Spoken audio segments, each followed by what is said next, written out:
Exactly. Exactly. Okay. Everything's online right now.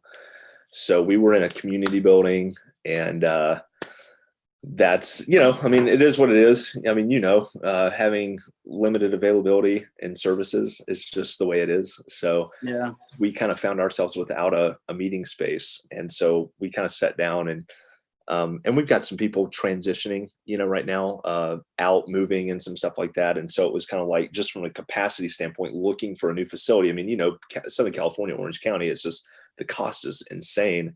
So me and Yeah. a couple of guys were like, you know what? Let's just draw this in. We're already doing online. It's going to work for us. And so let's just keep doing that until we get to a point where we can kind of start looking, around a little bit. So, um, but yeah, so let me see here.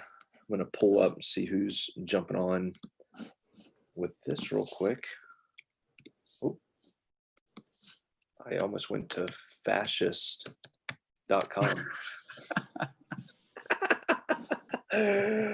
Oh man. Let's see here. Mute that real quick. All right, I'm gonna do the online thing real quick. So, hey, welcome everybody. It's a little after 12. We're getting started here. I've got John Jupp online with us, and we're excited to have him today. And we're going to talk for just a couple moments about stuff they've got going on in Florida. And if he's got any questions, then I'll try my best to answer those. And then we'll talk a little bit about tomorrow. And I wanted to just say, if you're jumping on right now, thank you so much for doing that. And I would encourage you, if you've got a friend that is in the area or somewhere in the nation that you want them to learn a little bit about this kind of series that we're popping into with regards to be a disciple, be one, make one. Man, if this could be a help to somebody, I want to encourage you to share it, maybe tag them in the video here as well. And so, John, I want to say thank you so much for being with us today. And I'll apologize in advance for being a little late getting online. Like we were talking about a little bit, my kids like to travel a minimum of an hour away from my house to go do anything, apparently. And so always a pleasure. But I wanted to obviously just say thank you for being willing to serve our church family in this way. Obviously, you've got a church and staff and some guys that you're leading and pastoring over on the East Coast there. And so we're super grateful. I'm very grateful for you taking some time out of this afternoon on Saturday. And we'll keep it within the time limits, just so both our wives don't get angry at us. How about that? So. Happy wife, happy life, right? Yeah, that's right. That's right. So look, why don't you give us a little bit of an update on, and it's Grace, right? Is Grace Baptist, right? Yeah, Grace. Right. So tell us a little bit about you, how long you've been there, what's transpired since you've been there, a little bit about your family, and share a little bit of that with us today.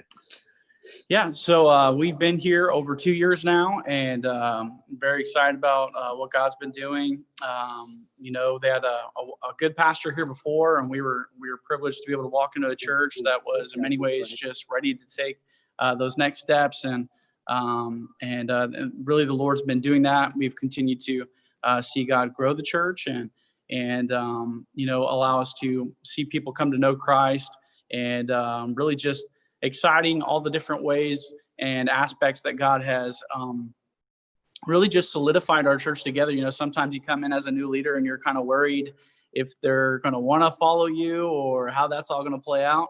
But really God has just done a wonderful, what only he can do.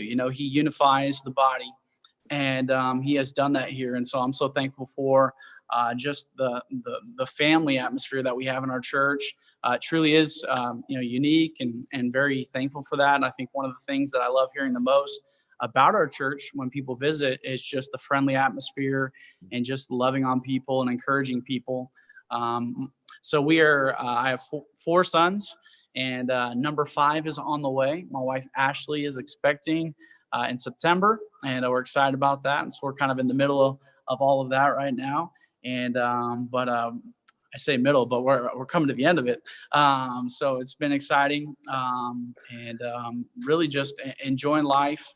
And even in the midst of COVID, which has been crazy, I know you guys in California probably more so than here in Florida, but really God's been good to us through this, like I'm sure he has you guys. And it's been really neat to kind of see how the Lord is using this to, I think, set up for great growth in the future.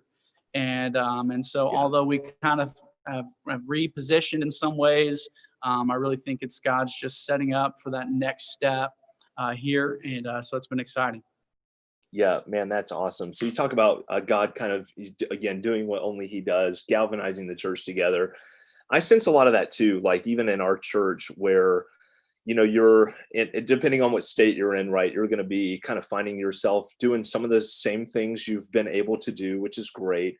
But then obviously you're finding yourself in a position where you're trying to, well, you have to refine a little bit, and you have to, I don't know, for us, I've experienced a little bit of, it's helping us to reclarify exactly what we're called to do as the church, which of course is make disciples.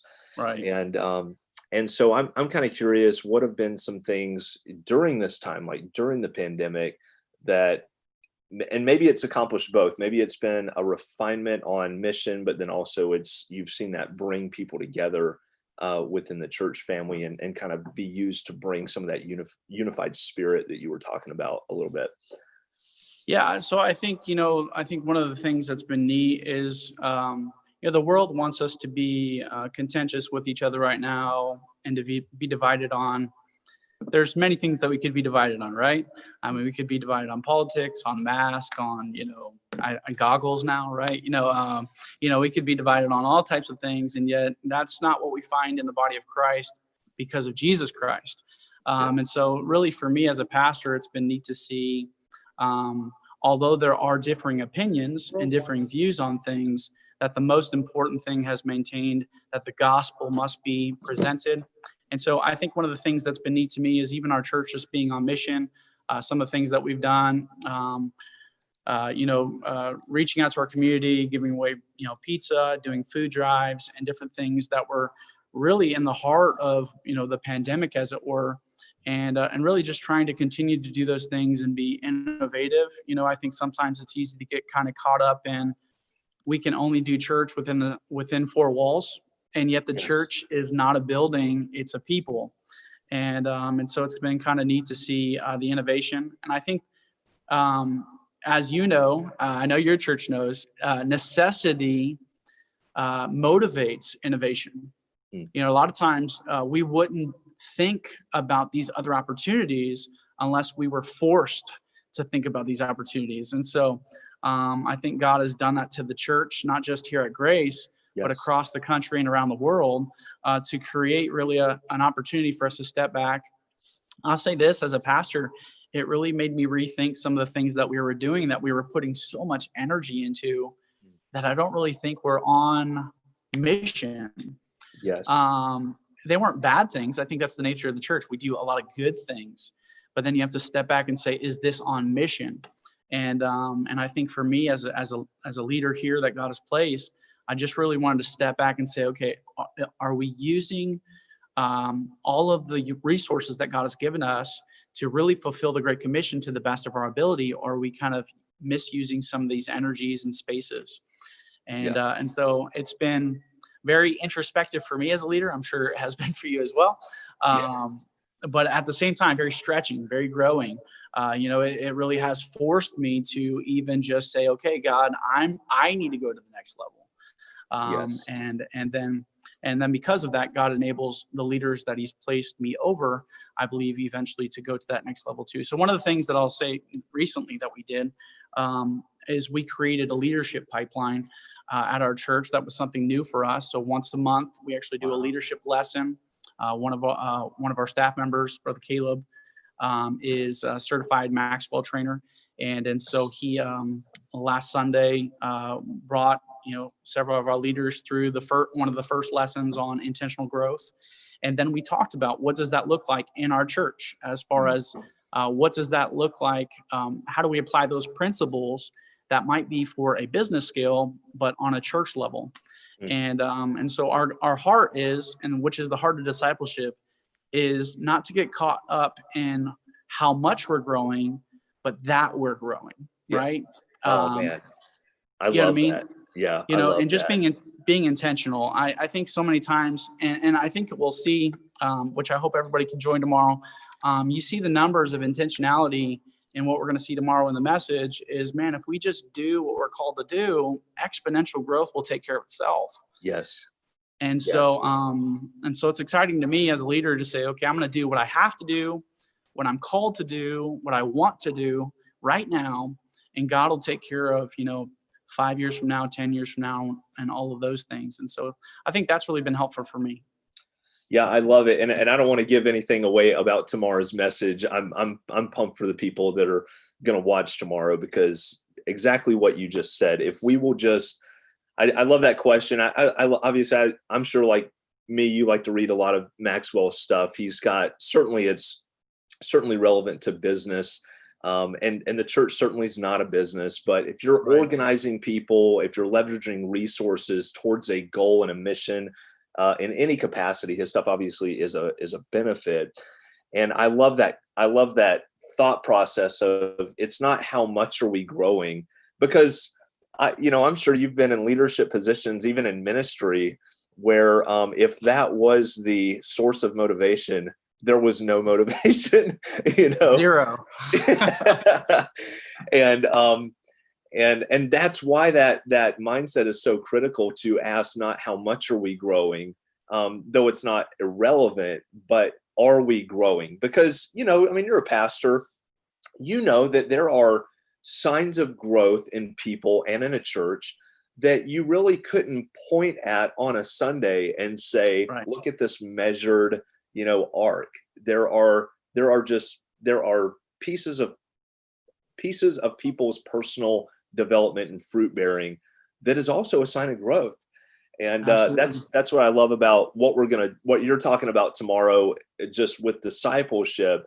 Discipleship is so much more than how many disciples have we made. It really very much funnels back to being a disciple is also a part of that growth. And so, again, without really giving anything away about tomorrow, I love how you deal with it. Being a disciple is so much more than just one thing. And I think, if we're being honest, a lot of people think about making disciples, being a disciple who makes a disciple, is primarily centered around evangelism and sharing their faith. And certainly that's a component of it. You're going to go a lot broader than that tomorrow. So I'm excited about that, because obviously, as pastors, we don't just want one piece in development. We want to see a whole life development around Christ. I mean, Jesus is the center of the axis, right? He's where all the spokes come from. He's the thing that the wheel of life revolves around. And so talk a little bit about, just from your personal experience, the benefits you've seen of discipleship. And that might be observed discipleship. That may be actual, like a lot more churches now are doing like a track discipleship, but maybe talk a little bit about how discipleship in your life has impacted you, and whatever way you want to apply that, whether it's husband, dating, college, career paths, children, and maybe you might even talk a little bit about all of those, but how's that impacted you and benefited you in your life? So I think personally, discipleship is what has made me who I am, right? So, I would say biblically, probably the man who I have to say discipled me was my father. My father was a church planter, a missionary, and I didn't realize it growing up, but really my father was discipling me. We don't really think of it that way. And let me encourage you, as parents, you need to think of it that way, because you're creating future church members, pastors, deacons, laymen, Sunday school teachers, all of those things. Every aspect of that person, you're creating those people. And so really my father, put a lot of things inside of me, and my mother, training me. But then on an adult level, realizing that the people that I'm putting around me are still discipling me. You know what I mean? Like they're the friends that I have, the mentorship that I have. These people are either going to cap my abilities, or they're going to take me to that next level. And so when you think about that, you see the importance of discipleship, because I don't want to be the same Christian I was 10 years ago. I want to be a different Christian next year than I am today. And so that only happens by intentional relationships and walking together. I would say, just on a practical level, if you would have saw John Jupp, year one married, had a very real, just to be transparent, like an anger problem. Okay. Like just kind of flesh it out for you a little bit. And because God got a hold of me through other men in my life, sharing with me, kind of allowing me to kind of share a little bit raw, to be honest, and saying, hey, this is how you deal with this. This is the biblical response. That if you were to ask my wife about it now, I'm a completely different man. And I think sometimes the missing element of church is that we forget that discipleship, and we're going to talk about this a little bit tomorrow, is life. So you were talking about, seeing that growth is like, if you went to church, if you go to church tomorrow, you're on mission. You know what I mean? Like that, even in the smallest of ways, you're on mission. And because of that, you're growing. And so just by being present in church tomorrow, you are on task to become what God has called you to be. And so discipleship obviously happens in many different ways. My favorite personal element of discipleship is one-on-one. I love it. Honestly, I tell people sometimes I'd rather discipleship somebody than preach behind the pulpit, because discipleship is an interaction. When I preach, I give truth, but I really don't know if you're receiving it. I don't know if you understand what I'm giving you. But discipleship is a conversation that continues. I know Isaac understands this. You have friends that you don't stop the text with. I'm sure people watching this know exactly what I'm talking about. Yeah. Like it's just a continuation of memes and prayer requests, right? Yes. And so I would say that's discipleship. That's the heart of discipleship. It's doing life with people. It's prayer requests and enjoying one another. And I love that. There's so many people that I've had the privilege of not just, being at that starting point of their faith when they receive Jesus Christ. But, I'm thinking of one guy named Omar, like, man, I got to go through the points of discipleship. Like I got to teach him about like what God's word is. Nice. You know what I mean? And then beyond that, I got to talk to him about being a father and a friend and a brother. You know what I mean? Like, that's the heart of discipleship. Yeah. And honestly, there's to me, really no greater feeling. I love it. Yeah. Man, that is so awesome. It kind of dovetails with one thing I wanted to mention kind of during this time, was just some of those recent stories of people that you're seeing and watching, and developing, growing, experiencing discipleship in their life. And I love that. We had a guy this past week who was able to get into the gospel with a coworker of his, and obviously, you got to be wise and aware and discerning when you're doing stuff like that in today's climate. But this guy, he's been going to church for so many years, and yet this was one of the first times he had ever been able, and really not been able, but taken that opportunity to really explain what it means to become a Christian, to choose to follow Christ, to place faith. And man, that's awesome. That is just awesome. And we had 2 or 3 guys in our church that just sent me some texts this week. And it's like, again, like we're talking about, right? That's not the one thing about discipleship. But I'll tell you, I find oftentimes that people that are hitting on 10s in a lot of the other areas of discipleship, that just kind of happens. It's I love my wife, so I talk about my wife, right? Right, absolutely. There's probably not a conversation with too many people where Ashley doesn't come up, right? Right. And it's because of the love that we have for them. And so that's man, that's just that's so great. You mentioned, just, hey, if you're gathering tomorrow and you're going to church tomorrow, you're on mission. That's a part of discipleship. Our church obviously is meeting all online. You guys are now able to meet somewhat in person, correct? Correct. Yep. Yeah. So talk a little about, because I know that I can see this in our church, and you might even have some people in your church, they're not ready to go back yet. And so they're watching your guys' live stream, as well. And I think sometimes, and this isn't for everybody, but I can sense sometimes that if people can't make an in-person gathering, they kind of feel like, what's the point? Right. They kind of feel like, well, it's not really meeting. It's not really gathering, community groups are online. It's just really not as special, or however they might term that. But talk a little bit about that, because while while we're not here to say online church is even the best way to do church, in a lot of areas, it's kind of the necessary evil, so to speak, in gathering. Sure. And so maybe talk a little bit about how to look at that maybe a little bit better so they can understand, no, this is on mission. I understand you're not gathering in person, but this is a gathering for us right now. Right. How maybe some things they could think of as it relates to gathering online that just keep it real and authentic, again, on mission, kind of as you said. Yeah, I think one of the big ways is just that word intentional. It has to be intentional. If it's kind of like, well, maybe I'll turn it on, or, maybe we'll turn it on later, I think the intentionality of understanding that if this is the mode in which God has us in this moment, then I'm going to give myself just like I would normally. And that means that I'm going to be intentional about it. And that also means I'm going to remove distractions, right? I think that's the hard part. If you're watching on your phone, Candy Crush pops up, you're like, oh, okay. Yeah, we got to be intentional about it, right? Yes. I don't even know if people play Candy Crush anymore, but anyways. We know you do, though. Exactly.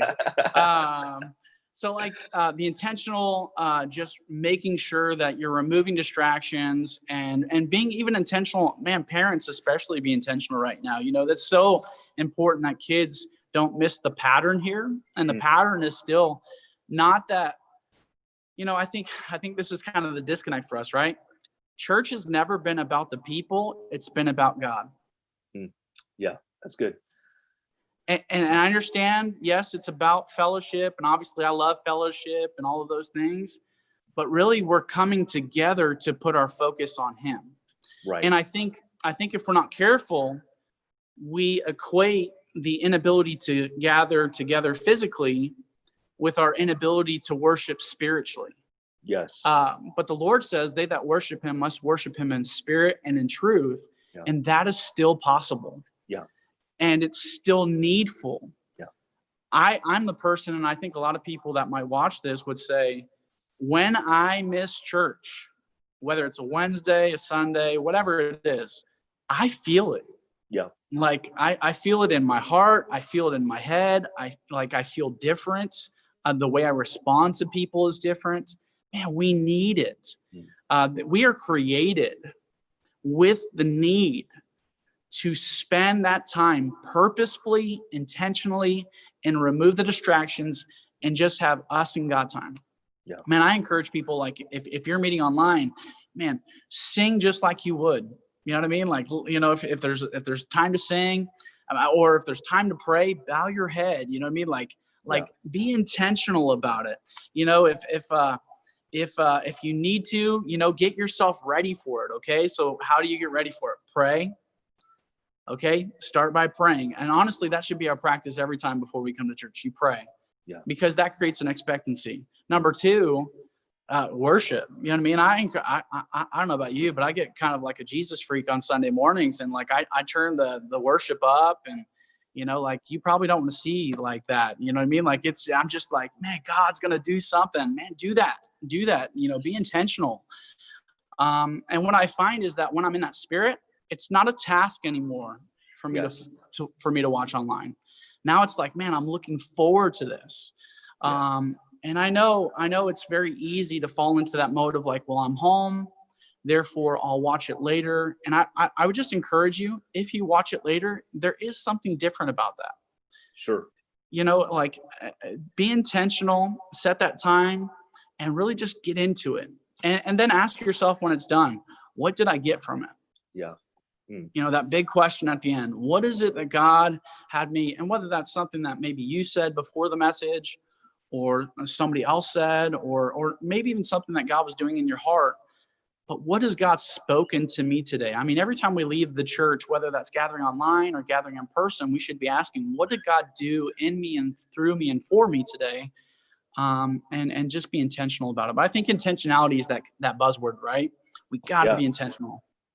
Man, I'll tell you, nothing happens without intentionality. I mean, I don't care if it's in your job, with your money, with your marriage, with your kids, and we all know that. We all know if I don't intentionally love my wife, my marriage isn't going to improve. We know if I don't intentionally set aside money, my savings isn't going to grow. But Right. how silly it is for us sometimes. We think, oh, well, if I'm not intentional with my relationship with God and praying and reading my Bible and fasting and showing up when my church is gathering to hear from the word, Right. somehow I'm going to have this miraculous mountain moving faith and perseverance, in my life, which is just, that wouldn't be true in my life. There's no way it would be true in my life, Right. and yours. Look, we're kind of rounding down on our time here, so I don't want to keep you too much longer. Hey, listen, we got a few people obviously watching here online. If you got some questions for John, maybe about the message tomorrow, maybe about him, maybe you got some questions for us, put them in. We're going to try and hash through those in the next 4 or 5 minutes here. But before we get into those, I wanted to also just ask John, hey, you're bringing a message tomorrow, and it's going to be on be a disciple, make a disciple. What would maybe be a big hope that you would have for people as they're listening? Maybe it's a decision. Maybe it's I typically think of 3 things. What do I want people to think, feel, and do Mhm. whenever I'm preaching? And so you don't have to hit all those, but maybe it's just what's something as you were thinking through this message, preaching this message. What is this? Man, I wish this would just be something somebody would take away as they listen tomorrow. Well, I'll just stick with your pattern. Think, feel, do, right? Okay. So on the think level, I want them to be thinking about, where do I fall in relationship to this message? Hmm. When we're talking about discipleship, and you'll see tomorrow, there's kind of different aspects to what we're going to talk about, Mhm. as far as that sharing of faith, but other things as well. Ask yourself, okay, what do I think about this? Like, where am I, right? Um, if someone was to ask me where I fall in this message, where do I land? Mhm. You know what I mean? Would I find myself in this message? Yeah. Or would I say, or maybe for you, it's just like, oh man, I need to start that. Hmm. So think, feel, for me, when I, as I preach that message, the feeling for me that I hope conveyed is, man, God has this opportunity in front of us. Hmm. And like, I would feel like a fool, like me personally, I would feel like a fool to miss out on this. Like, Yes. I would feel, I mean, I don't know if you've ever like missed out on something that was amazing, you know what I mean? But like, for me, I'm sitting there going, man, I don't want to miss out on this. Yeah. So I would just, almost that burning, inside of us that says, man, I want to be a part of that. Yeah. So think, feel, and then finally do is just, man, either you are a disciple, that is the sense of like you currently are, or you're starting. Man, you gotta be that disciple, right? At some point, I'm reminded of the verse that honestly kind of haunts me sometimes, if I'm honest about it. To him that knows to do good Yeah. and doesn't do it, Yeah. that's sin. Right. Right. You know what I mean? And I don't want to be, I don't want to have all of this knowledge, all of this ability, all of Yeah. this understanding, but never do anything with it. Yes. You know what I mean? I don't want to feel like I've got all of these blessings, and yet I'm not doing anything with those blessings. And so for me, that would be kind of, man, just, it was convicting for me to preach. Okay. I want people to understand that. Like, I am not preaching this Yes. message from a stance Always. of like perfection. Yes. I'm preaching this message like God is burning me up inside. Like, you need to be this. You need to do this. I mean, and so for me, man, this message was very personal for me. Yeah. Well, I'll tell you, man, that's awesome. Thanks for sharing that. I think one of the big things that I've really taken away from this conversation, I've made a couple of notes here, just with some of the things that you guys are doing on the monthly leadership meetings and in your church over there. But I feel in a lot of ways, I don't know if you do this. Like, sometimes I'll take like a word for the year, Yeah. and it's just something that I feel like God's kind of like, hey, you need to focus in this area for the year. And I really feel like, for my year, it's been intentionality. And so I find it very interesting that we've talked a lot about that today. And I would just say, for those of you that are watching today, right now, man, let's be intentional, and that may be just being intentional on getting this video into somebody's hands, sharing the link for tomorrow. I think tomorrow or later this afternoon, we'll actually have the online link posted for the notes for tomorrow's message. And so I think intentionality, be intentional, show up on time tomorrow at 10. John made a great point. If you miss when it's happening, you're kind of missing something. Now, we're blessed to be able to go back and watch messages that we Absolutely. missed. Man, that's awesome. Yeah. I'll tell you, man, every time, anytime that not being in the pastorate where I was not a part of that gathering, and I came back, it's not like it was a bad message, but there was something different there, like when Yeah. hearing people talk about the gathering and the time that it happened versus what I was sensing is just a little bit different. And if you're watching right now and that's happened to you, you know this is true. I mean, it just Yeah. is. It's being in the moment. So be intentional. And if there's anything that you want to ask, my mom-in-law's on here. It's always cool to see her pop in on these, and so thanks for jumping in, Wanda. And but if there's like a question or anything that you had, go ahead and drop that in now, and we'll try to field that. We won't wait too much longer, but this has just been awesome. So I'm going to wait for a little bit here to just see if a few comments come in. In the meantime, though, you mentioned Ashley how far along is she in the pregnancy now? So she is 31 weeks. And, Okay. just by way of prayer request, I'll just go ahead and share with you guys, this is something kind of in our life and in our hearts right now. We're going through some unknowns, to be honest. The doctors have kind of seen some things that have them dealing with some, feeling alarmed. My wife and I will be going to some neurological specialists this next week, and they have some concerns about the brain as well as the heart right now, the lungs.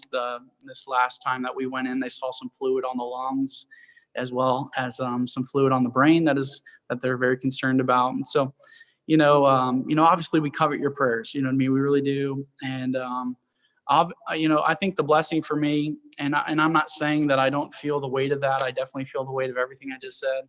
Yeah. But really, God's been good to me and given me just this grace that, I think sometimes the beauty of being in a position where you can't do anything Mm. is knowing that God can do everything. Yes. Yeah. Love that. You know what I mean? So in this moment for me, it's almost allowed me to rest because I'm a fixer. You know what I mean? Yeah.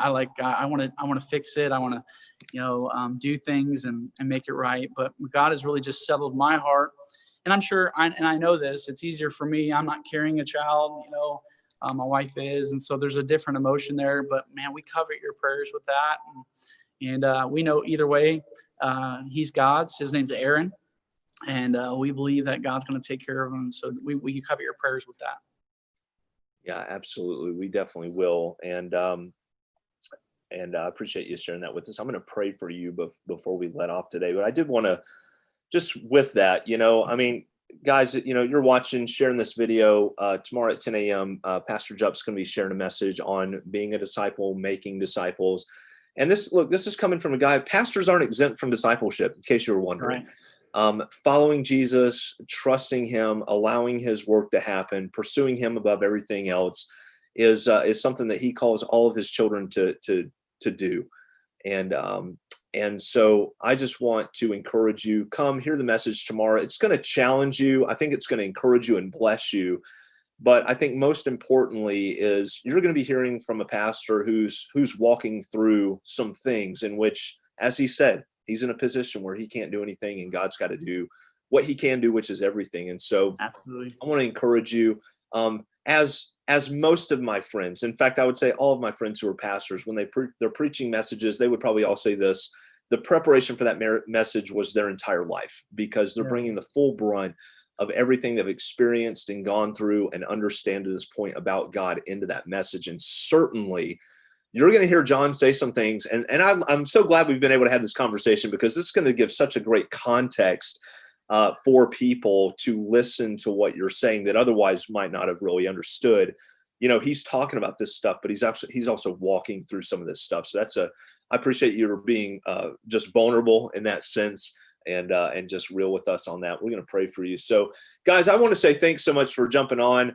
What I want to do right now is pray for Pastor Jupp, his wife, and Aaron, and join with me, if you would, in praying for him. And then I'm going to sign us off here today. And John, you hang on just a little bit. We'll talk a little bit offline before I let you go, but I appreciate you coming in and helping us with this. So excited about the message tomorrow, and can't wait for how it helps some men in our church, some ladies in our church, and and Lord willing, see more of what you're talking about tomorrow take place over here on the West Coast as we kind of lock arms together coast to coast and really try to Amen. advance the King Jesus and his kingdom. And so let me pray for you real quick and we'll get out of here. Father, I love you. God, we thank you so much for Pastor Jupp. I thank you for him and his family. I thank you for the friendship that we have, even though we're all the way across the United States. And God, in an expression of our belief of what you can do, we just want to lift up baby Aaron to you today. And God, I just want to pray that you would comfort Ashley. God, I want to pray that through medical expertise or through a supernatural healing, God, I ask that you would just do a miracle for baby Aaron, touch his body, keep Ashley safe. And God, quiet certainly the fears and trepidation and worry and anxiety and those things that just creep in. Paul told us that when we worry, we're to pray, and that's because he knows that we worry. He knows that we have fear. We're human beings, and God, certainly, I know that John and his wife are full of faith, and God, they know that you love them. I know right now they're trusting your heart in this matter, but it doesn't make this any less fearful or painful to walk through. And God, I just pray that you would do something just supernatural to encourage their faith, to grow them, to strengthen them, to show favor upon them. I pray that you rally some prayer warriors within their church this week and over the next several weeks that would just lock arms with him in prayer and encouragement. And God, I know he's got some of those men and some of those people in his life, but I pray you bring more around him. And God, certainly going through that situation for anyone is a burden, and it's a trial that would wear someone down and would and beat them up a little bit. But God added on that within the pastorate is the responsible for caring and leading other people as you navigate through something very, very difficult. And I ask that you would just give him a divine enabling. I pray that you give him more people to strengthen and lock arms with him. We thank you for what we've learned today, and we thank you for the way that he's blessed us and encouraged us today. And God, I pray that you would just help us as we share the video tomorrow and meet together at 10 o'clock tomorrow, God, that we would show our solidarity with him, not only in this situation he's going through, but also in our efforts to be disciples of Jesus by joining online and participating and sharing and getting the word out. And so, God, I pray that as he speaks for us tomorrow, that you would, Lord, just that you would change hearts through the preaching of the word of God. Father, I pray that you would work in power through the Holy Spirit as he preaches and speaks truth. And then, Father, that you would build the church in spiritual ways and numeric ways tomorrow, because God, these are things you've promised to do. And Father, we thank you again for all this now in Jesus' name. Amen. Well, guys, I want to say thanks for staying online with us. We're going to log off here now, and we will see you back, tomorrow at 10 a.m. on Facebook, Instagram, or YouTube, Facebook, Twitter, or YouTube. And again, if you're still watching and have not yet subscribed to our YouTube channel, it's in the show notes, either to the left, right, or at the top of this video. And we'd love it and appreciate it if you go over to YouTube and give us a subscribe. Help us to get to 100 subscribers on that channel. And we'll see you guys tomorrow morning. Have a great afternoon.